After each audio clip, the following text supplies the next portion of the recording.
Jennifer, I want to thank you for sitting down with us today. One of the questions that I've had that's really come up with Senator Kennedy's passing this week is about the institution of the Senate that you're running for. You know, he was one of these people that was very strong in his beliefs, but at the same time, he had to reach across the aisle, and you know, that requires sort of a different kind of demeanor. And the other thing that came out with Senator Kennedy's death is just a lot of, you know, loud opinion about him, some hate about him.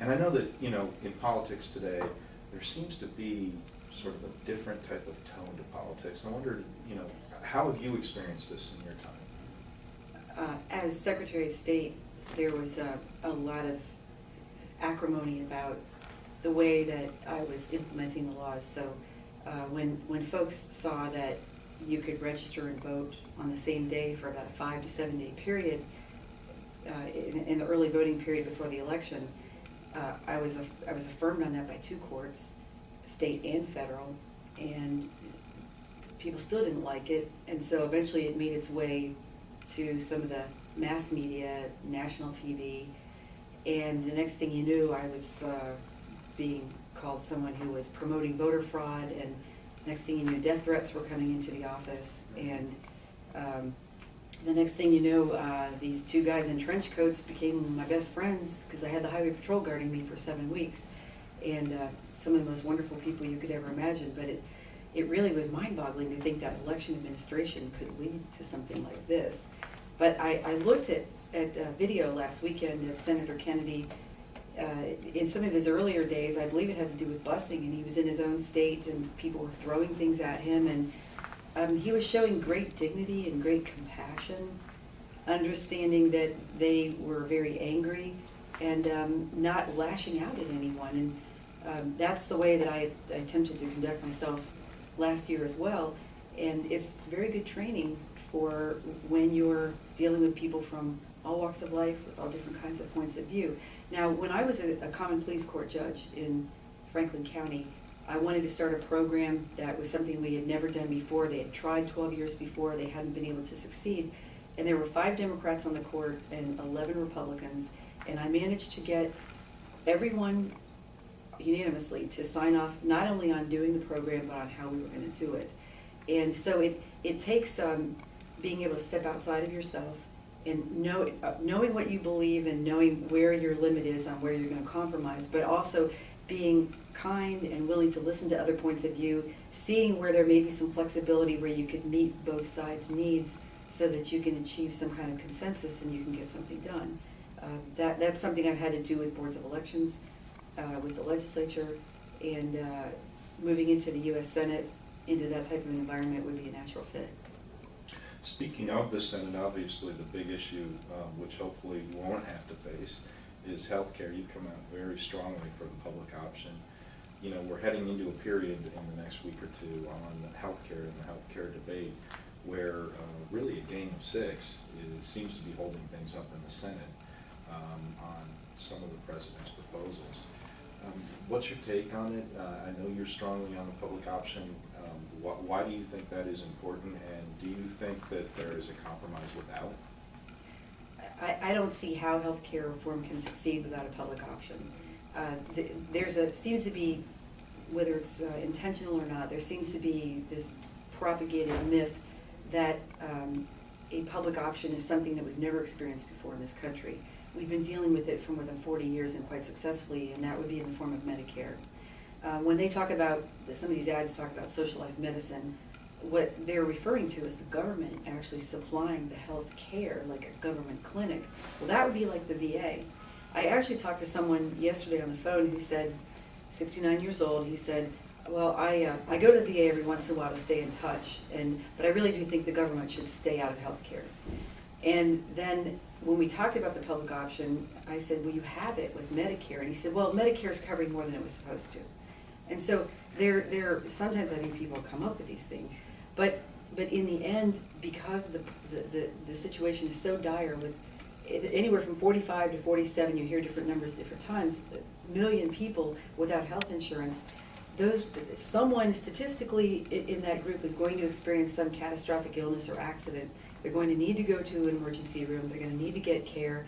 Someone's gonna have to pay for that care. It's gonna end up being in the higher costs of the services and then reflected in the higher costs of the premiums.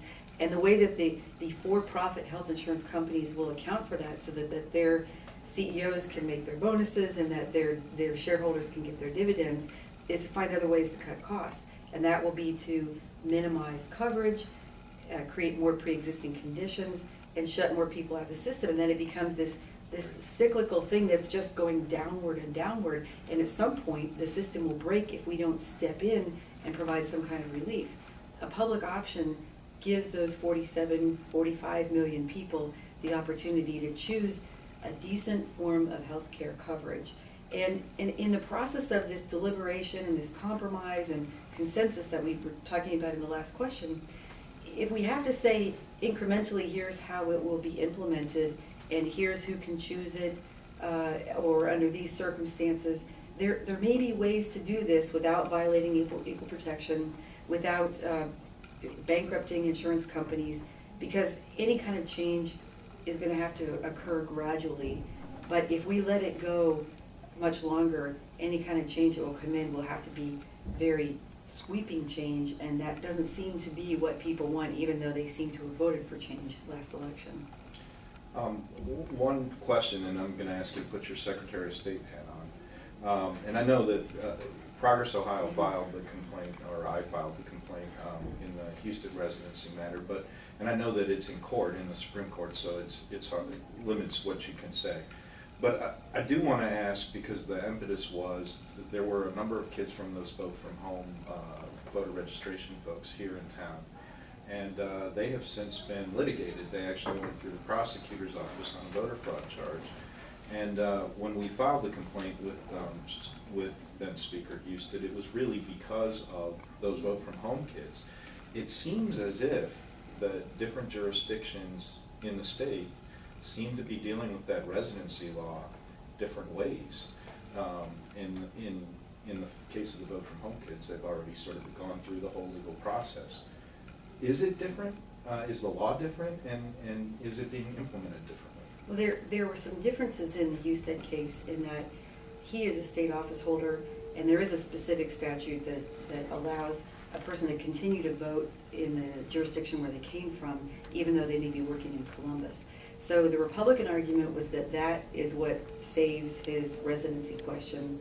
The Democrats were looking at things like utility bills, the fact that no water had been used in quite a lengthy period of time. And so they were looking at whether or not he really did have an intention to return there because his mail was being forwarded. So there are 2 or 3 different ways to determine whether or not the person actually resides there for voter registration purposes. Ironically, when I was just to the point where I was going to break the second tie vote that had been submitted to me, I actually worked out some time in the evening to finish looking at that decision. He went ahead and filed a lawsuit to force me to rule on it and to rule on it in his favor and to find that that was his residence. And, well, I guess if he wants the Supreme Court to determine it, I'll let them. So the only person that knows how you were going to determine that is you? Yes. And But nobody will ever know? But I couldn't be certain until I really looked at the draft, and I had a sense of which way it was going to go, but until I looked at it and really dug into it, I like to keep a very open mind. Okay. Well, I guess we will never know, and we'll find out from the Supreme Court whether it gets kicked back to you or kicked back to Montgomery County. But it's competing statutes, essentially, and nobody knows which statute takes precedent. And it will be very interesting if the Supreme Court could give us that guidance. Okay. Thank you. Thank I you. really appreciate your time. I'm glad to be here. Thanks, Brian. Sure.